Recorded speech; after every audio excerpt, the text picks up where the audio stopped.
Tiene la palabra el diputado Sergio Silioto. Gracias, presidente.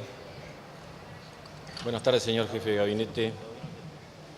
Mi intervención tiene que ver con un tema que nos preocupa sobremanera y seguramente preocupa a la mayoría de mis pares, los diputados de la Nación, y tiene que ver con el nivel de endeudamiento externo que tiene, en el cual ha incurrido este Gobierno nacional. Y quiero hacer el análisis específicamente tomando en cuenta nada más que el sector público nacional no financiero. Por un lado, la deuda de las provincias, si bien ha aumentado, son temas de competencia provincial, respetamos como siempre las autonomías. No voy a analizar la deuda externa del sector privado porque en ese sentido vemos que ha disminuido. Tiene que ver con la falta de confianza que tiene el sector privado en realizar inversiones que tengan que ver con poner en marcha el desarrollo de la economía nacional.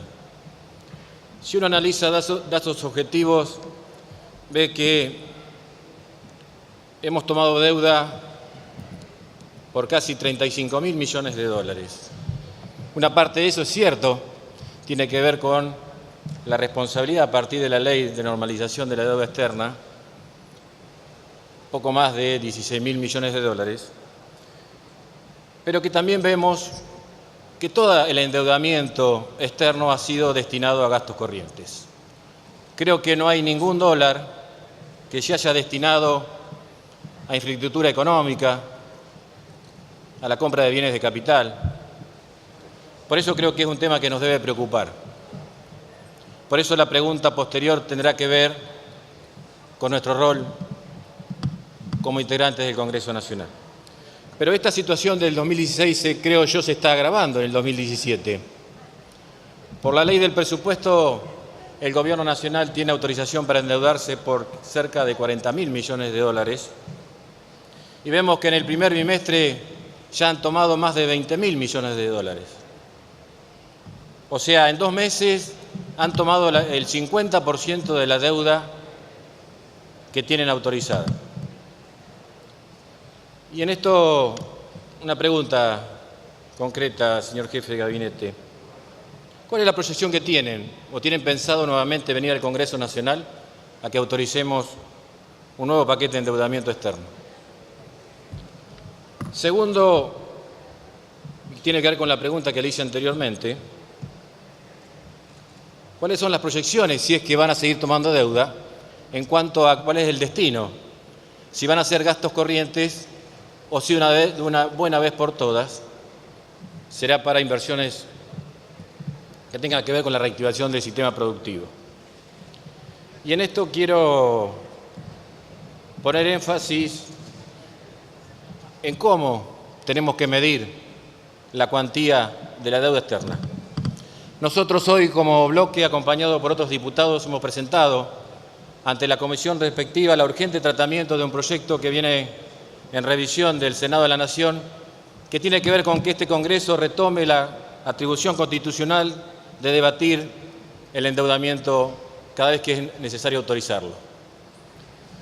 Por eso queremos, y en esto creo que también tomo la posta de lo que planteaba la diputada Camaño en cuanto a que entre todos tenemos que hacer una ley de educación que contenga a todos.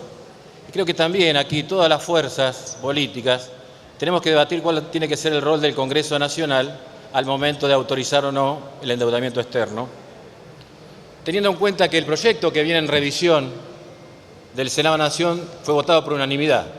Los senadores oficialistas también votaron de que es necesario que el Congreso Nacional tome nuevamente la autorización para la deuda externa. Y creo que ahí sí tenemos que hacer y determinar cuáles deben ser los parámetros. Si uno analiza la deuda externa en cuanto a su cuantía, es muy difícil decir es mucho, es poco, ¿qué tiene que ver? Creo que tenemos que relacionarlo de una vez por todas con lo que es el sueldo del país, el PBI. Creo que tenemos que establecer parámetros para ver cuál es el nivel de endeudamiento que debemos tener como nación. Y con respecto a este tema, presidente, un tema hoy en el boletín oficial me ha sorprendido, porque estamos hablando, salvo que usted me informe lo contrario, todo el endeudamiento tiene que ver con compensar el gasto público, el déficit. Y vemos que en el boletín oficial han autorizado en el Gobierno Nacional a tomar 2.000 empleados públicos más. Esto se suma a los 3.100 que ya tomó el Estado Nacional, el Gobierno Nacional, en el año 2016. La pregunta es, señor jefe de gabinete, ¿es necesario aumentar la planta de trabajadores de la administración pública? Y si es necesario, ¿por qué echaron gente en el 2016? ¿O solo se trata de cambiar la afiliación al partido político que tengan los empleados públicos? Por último, una pregunta que tiene que ver con el sistema de salud de la República Argentina. Me queda un minuto y quiero, en cierta manera, poner en conocimiento a usted, señor jefe de gabinete, fue muy enfático, planteando de que algunos diputados no mientan cuando plantean la situación de necesidad de los jubilados. Yo aquí, ayer, en la Comisión de Salud, traje una resolución por unanimidad de la Cámara de Diputados de la provincia de La Pampa, que está integrada por diputados de Cambiemos, donde nos piden a los legisladores nacionales que intercedamos ante el Gobierno Nacional ante la falta de medicamentos de los jubilados de la provincia de La Pampa. Por eso, señor jefe de gabinete, no toda la verdad que usted tiene es absoluta. Creo yo que también habría que leer un poco mejor la realidad de las provincias, la realidad del interior profundo, y en cierta manera tener una información mucho más razonable. Creo que sus pares, sus compañeros de gobierno, desde lo partidario, no creo que estén mintiendo. En la provincia de La Pampa, todos los legisladores están convencidos que está faltando medicamentos para los jubilados. Gracias, señor jefe de gabinete. Gracias, presidente. Gracias, señor diputado.